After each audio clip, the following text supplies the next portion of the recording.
Hello, with History Hikers. I'm Dries. I'm Jente, and we are in the Saintonge region in France, which is very well known for its Romanesque architecture. I'm gonna give you a short overview in this video. Today, we embark on a journey to explore the fascinating world of Romanesque art nestled in the picturesque Saintonge region of France. We will start off with answering what is Romanesque architecture and art. Well, Romanesque architecture was prevalent in medieval Europe from the 10th to the 13th century. The architectural style is inspired by Roman precedents. It often features thick walls, barrel vaults, semicircular arches, and sturdy pillars. Romanesque buildings often boast intricate sculptures and decorative elements. It marks a transition from the simple designs of the Dark Ages to the more elaborate and monumental structures found in the later Gothic style.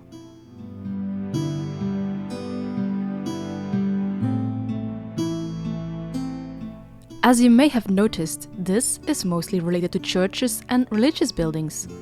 The main reason being that these were more often than not the only stone buildings back then. Of course, castles are another example that can show Romanesque architectural elements, but for once, we won't be talking about castles in a History Hikers video.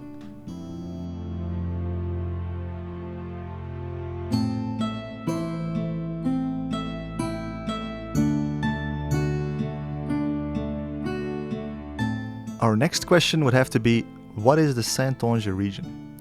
It is a historical and cultural region located in southwestern France.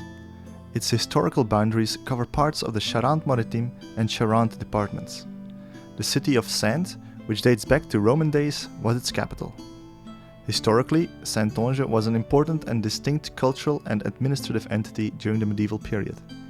The Saintonge is on the pilgrim's route to Santiago de Compostela, which is one of the reasons of the proliferation of majestic churches in the region.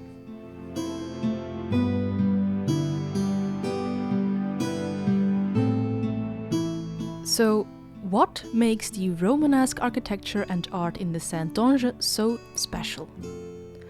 Architecturally, the facade is often divided into 3 columns, an entrance door with 2 blind side arches. Though the smallest churches won't have this feature, many of the larger ones do. Just take a look at the Saint-Nazaire Church in Corme-Royal or the Saint-Vivier Church in Pont, which we saw a couple of weeks ago. One of the most famous examples is the Church of the Abbaye aux Dames in Saintes itself.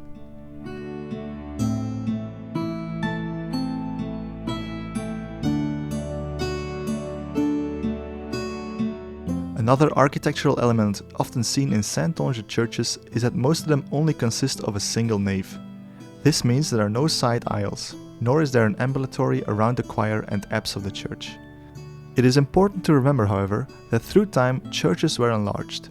This means that there is an obvious distinction between what used to be the single Romanesque nave and the later, often Gothic extensions.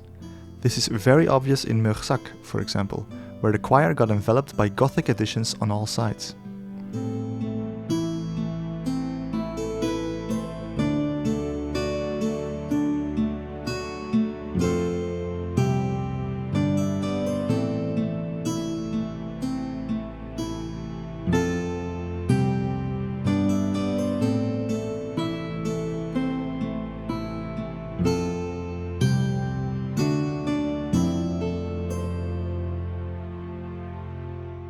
In Montpellier-de-Médion, the nave has conserved its rubble masonry walls, which were common prior to a more clean-cut stone construction.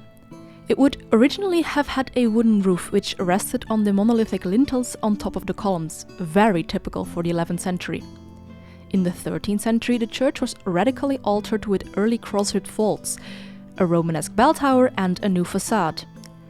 This illustrates well the application of the Gothic spirit on a typical Romanesque facade.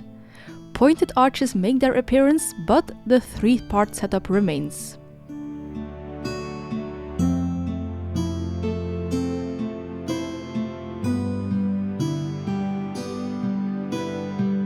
Some of these buildings also rest on older foundations or reuse older elements.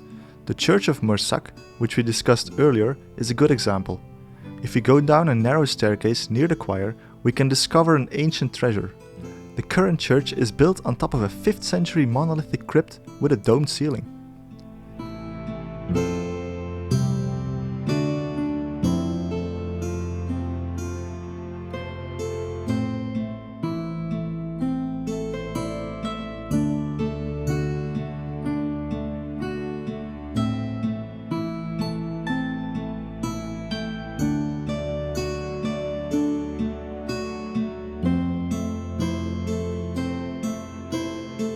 In Corum Royal, the font is carved from a Gallo-Roman capital with acanthus leaves. The Saint-Pierre church in Thame goes even further and is built entirely on top of a Gallo-Roman villa.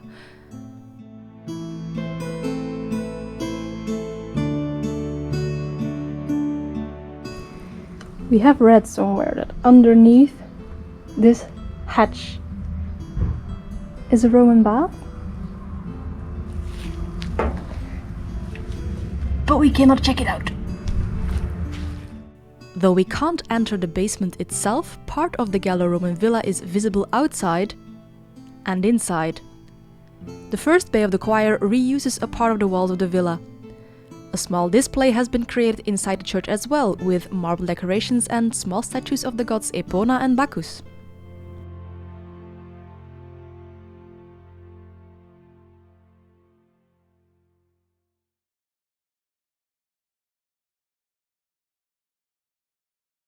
Now, let's talk about the intricate sculptures that adorn these Romanesque buildings. The facades are often adorned with elaborate carvings depicting biblical scenes, saints, and mythical creatures. Take the Saint-Martin church in Nieuw-les-Saintes, for example. The portal is decorated with a frieze representing 45 figures dancing and playing music. 2 columns with decorated capitals carry the frieze.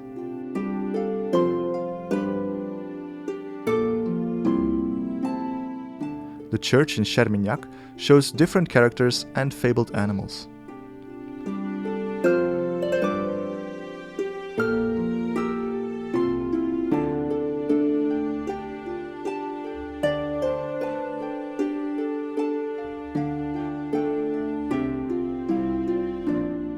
In Meursac, they took a different approach.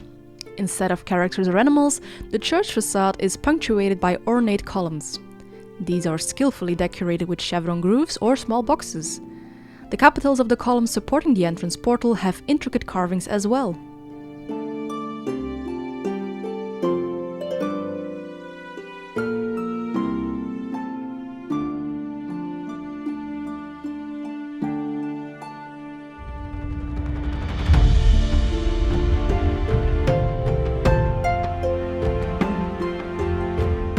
Some churches in Saintonge are really amazing art pieces. The Abbey Church in Saintes we mentioned earlier is one such example. But some lesser known churches in sleepy towns are equally as exquisite. Take the Saint-Nazaire Church in Corum Royal, for example. The facade is one of the most beautiful in Saintonge for its balance and richness and for the diversity and quality of its sculptures. The 3 bays highlight the Holy Trinity, while the sculpted decoration spreads all over the architectural members from arches to capitals.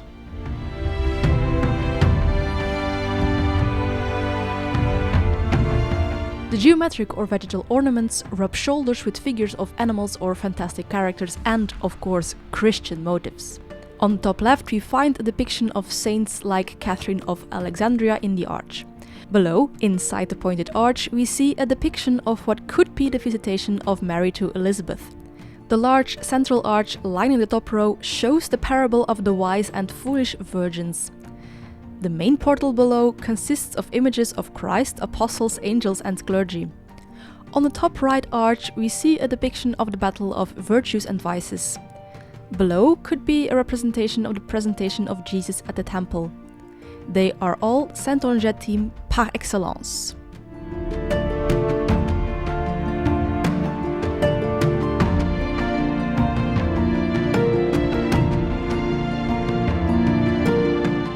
All of these fine sculptures created by the skillful artisans of Saintonge beautify these large, solid structures immensely, but decoration wasn't their only purpose.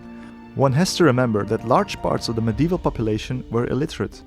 Mass was also held in Latin, something that the average peasant did not understand. Creating these sculptures was a means of conveying religious stories to a largely illiterate population. We like to think of these churches as large comic books for the peasantry.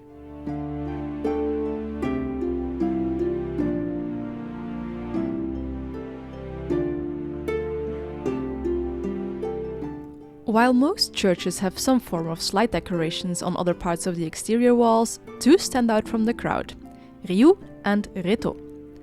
We'll start at Rétaux. The lower part of the facade is punctuated by 4 columns supporting a cornice with modillions and metapiece. A large semicircular door framed by 2 slightly pointed arches provides access to the interior. Its sculpted decoration focuses on the arch of the door, the capitals and the cornice.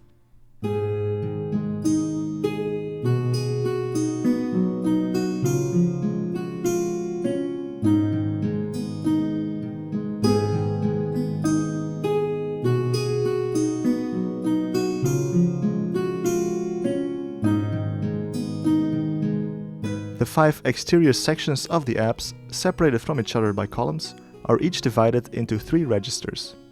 At the bottom, the wall is constructed in a herringbone motif. Above it, a slender window is flanked by columns and the whole is topped with a decorative arch. At the top, a series of 3 or 5 arcs, supported by columns, is surmounted by a cornice with sculpted modillions. Modillions are similar to a corbel in function. They are ornate brackets designed to support a cornice, balcony or roof.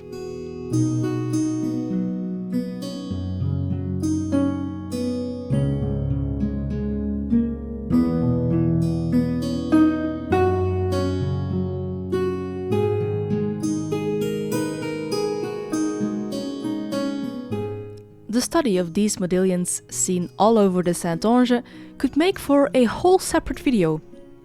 We would like to briefly touch on them here too, however, as they feature all over the Saintonge, but especially at Rétaux and Riou.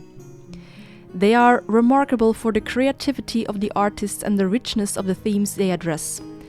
It seems they were often given free rein as they depict simple things like interlaced patterns, but also scenes like demons and musicians and even masturbation or anal exhibitionism. Just like the biblical stories, these were meant to convey a message. It reminded people that all humans are sinners, everyone has bad thoughts, and that evil is everywhere around them. The only path to paradise passes through the church.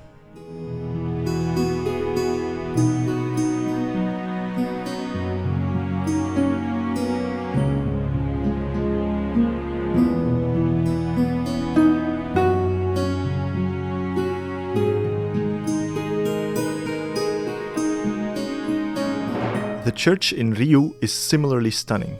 The unique facade has high lateral columns framing the portal and linked to an arcade with geometric patterns above. The arches around the door also show intricate decorations. In the center we see a statue of the Virgin Mary holding Jesus within an almond-shaped mandorla lifted by 4 angels, signifying the triumphant Christ. Above the arcade, another row of figured modillions like at Rétaux.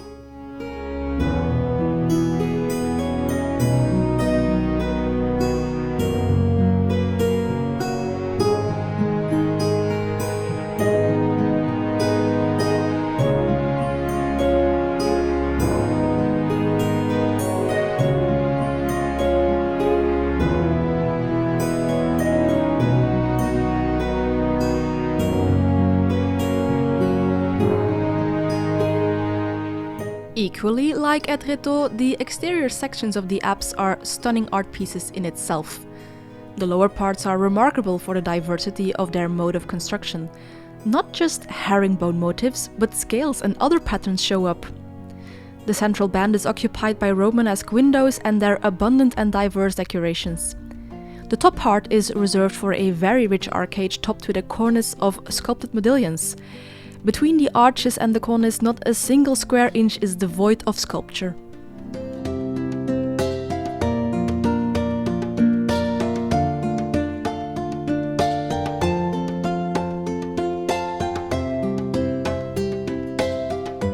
Now let's step inside these churches and see what treasures hide within. Though they may often lack the density of decorations of the facade, the interior is often also skillfully decorated. We may forget that churches during the Middle Ages were usually painted from top to bottom. Through the years, these paintings were removed, covered, or have faded. Still, in some places it can still be seen, as in the church of the former abbey of Sablonceau.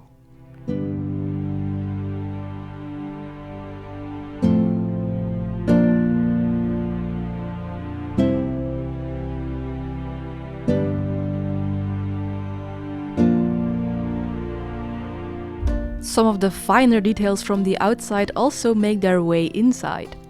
Intricate sculptures often adorn the capitals of the pillars supporting the roof.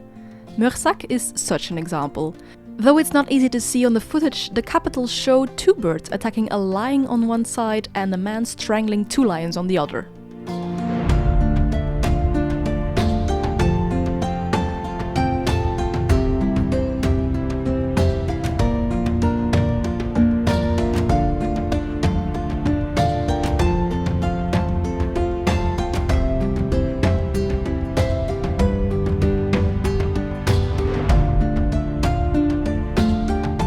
Them, the old church with even older elements, has remains of wall paintings and carved capitals.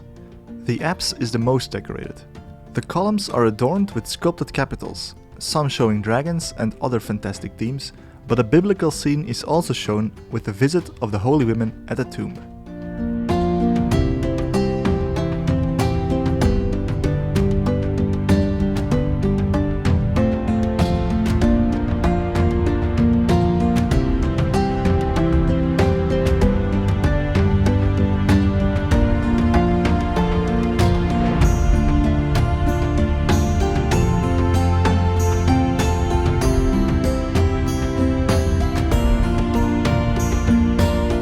Again, we have to give special mention to Rétaux and Rioux, as they not only stand out with their exterior decorations, but also excel with the art inside.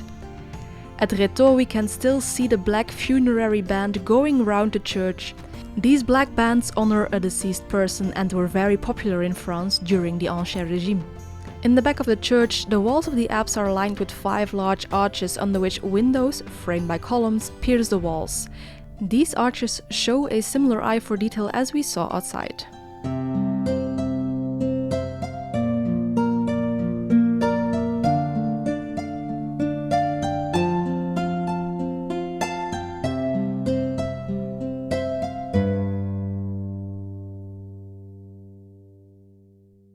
The church at Rioux is also decorated with a funerary band.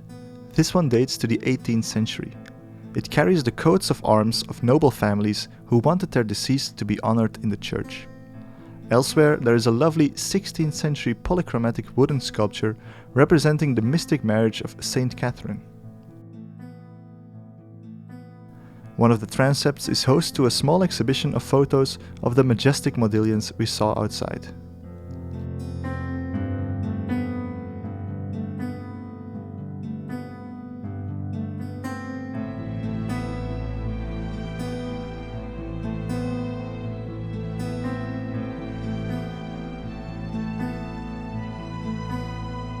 So far, not much of this interior decoration is very Romanesque, of course.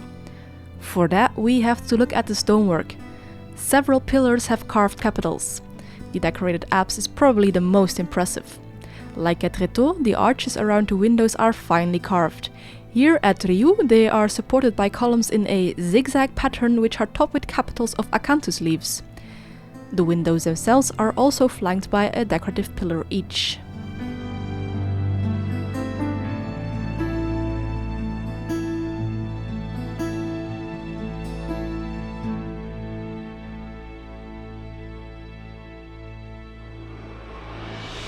As we conclude our journey through the captivating Romanesque art of the Saintonge region, one cannot help but marvel at the timeless beauty and profound storytelling etched into the very stones of these structures. The sculptures, with their intricate details and symbolic richness, serve as windows to an era where art was not just an expression, but a profound connection to faith and culture. Thank you so much for joining us on this journey through the Saintonge. I am, after this journey, still puzzled as to why we ever stopped building in the Romanesque style. We were the History Hikers. See you next time. And like, comment, subscribe and all that good YouTube stuff if you want to see more of these kind of historical places. Bye.